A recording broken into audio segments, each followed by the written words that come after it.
voice over tayo guys kasi may music yung ano na yan, yung panghigot ng sipon. So yan guys, yung binili namin ngayong umaga lang siya. Kasi si Daniel hindi siya marunong magsinga ba ng sipon niya. Kaya yan ang binili namin. Bravo. Yan guys, nilagyan ko ng gamot yung nebulizer niya kasi nag-start na naman siya mag-ubo at sipon para maagapan agad.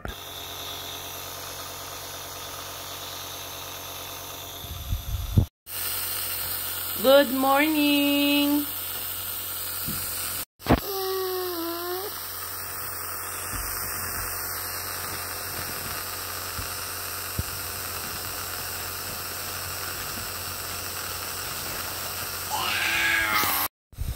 Good morning guys!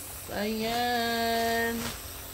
Naglalagay na naman kami ng nebulizer para ma-stop yung pagkap niya at saka yung sipon. Hindi na pumunta ulit ng hospital. You okay?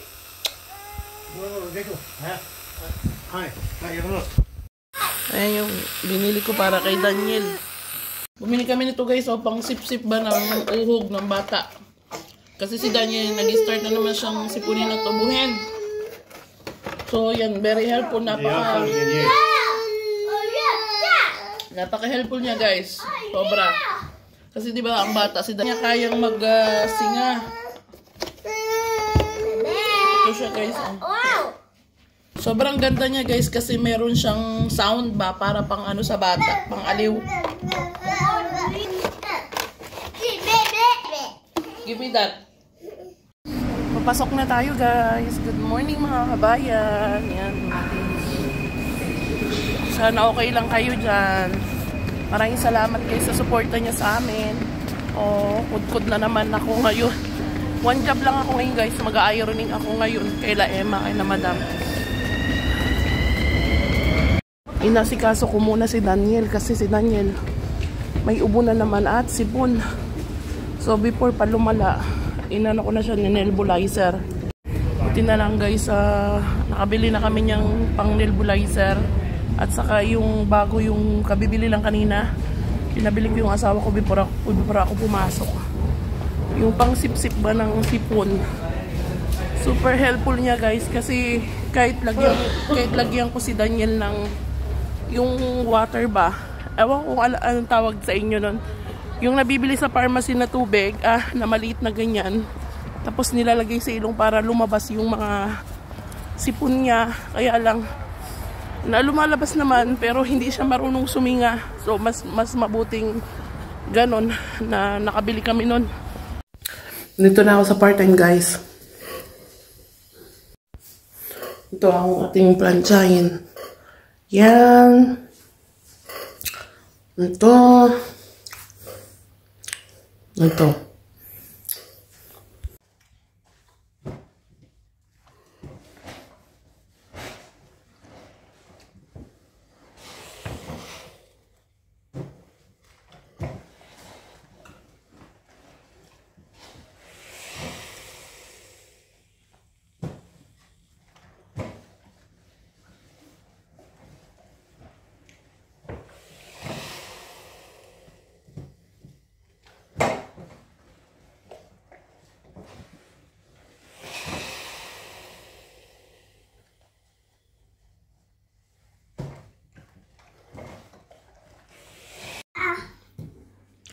Where is the mosquito?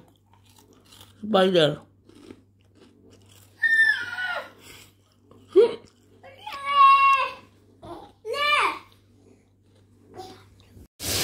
Hello guys. So kanina pagdating ko guys galing trabaho, natulog ako. Nagpahinga lang ako ng konti, tapos nakaidlip ako ba, tapos nagising na ako ngayong mga 11 something, magka-12 na. So yung manok pala hindi pa naluluto, kaya nagprito na ako ng manok para bukas. Hindi ko na kailangan maagang gumising kasi nga nakapagpahinga na ako.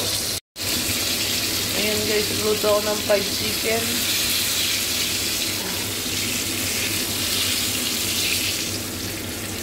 Ayan guys, yung minarinate ko na siya kanina. Sobrang hirap talaga guys, promise pag namamlansya ako. Ganito nangyayari sa akin. Sobrang pagod na pagod ako pag namamlansya.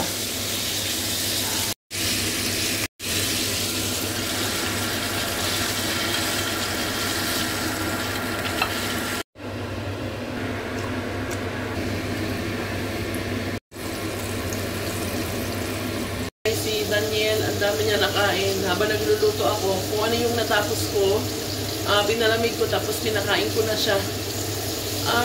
Mag 12 o'clock na dito guys. Gising pa rin si Daniel. So, gusto niya kasi yung mga ganitong luto ba. Pag nagluto ako ng breast fry, tapos minarinate ko, sobrang sarap na sarap siya. So, yun, pinakain ko siya at halos naubos niya talaga.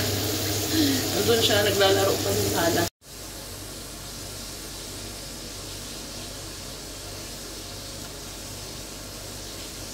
Daniel, what time is sleep? Uy! You sleep?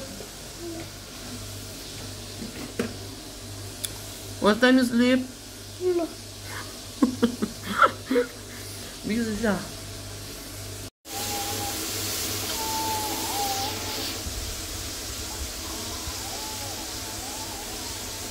Uy!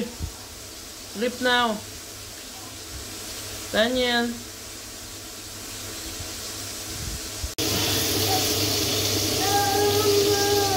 Sleep now? What time you want to sleep? Sleep now, nani. Gusto niya talaga matulog sa katawan ko. Nani.